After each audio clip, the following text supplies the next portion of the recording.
ბათუმის ორი სახე თუ პრიორიტეტი ცენტრალური ქუჩები და მასზე განლაგებული საცხოვრებელი სახლები ქალაქის გარეუბანში მოსახლეობა დანგრეულ შენობებზე, გაუქმებულ სანიაღვრეს სისტემებზე და ამოქოლილ სარდაფებზე საუბრობს.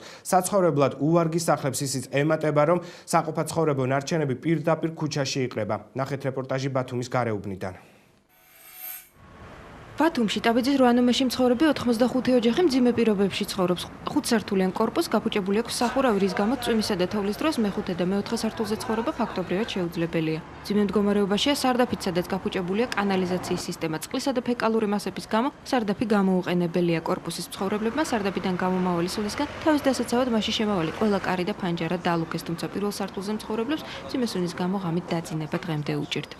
კორპუსს აქვს უშუალოდ სახურავის წყალი ჩამოდის, აუღწერელ მდგომარეობაშია, სარდაფში წყალი დგას, ეზო დანაგვიანებულია, სხვისი ნაგავი არის მოტანილი და დააყრილი უკანა ეზოში, არა გვაქვს წყალი, არაფერი არ არის ბავშვების გასართობი და პირველ რიგში დიდი გასაჭირი არის სარდაფი და სახურავი.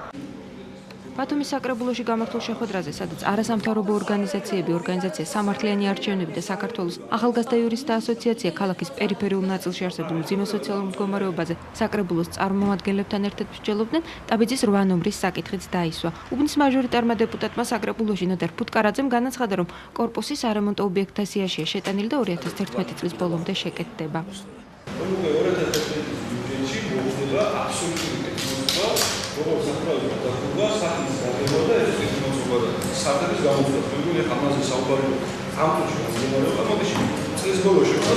პირობა იყო, რომ 2011 წლის ბოლოს ჩაგვაბარებენ კრიშას გაკეთებულს და ყველაფერს ჩაგაბარებთ და დაკვირდეს 2000 წლის ბოლოს.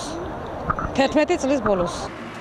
ტაბიძის 8 ნომრის მცხოვრებლები იმედს არ კარგავენ, მათი თქმით, მთავრობა ერთხელ დაეხმარა და უკანონოდ შესახლებულ მოსახლეობას ბინები უფასოდ დაუკანონა. ამჯერად მათ შენობისა და ეზოს კეთილმოწყობის იმედი აქვთ.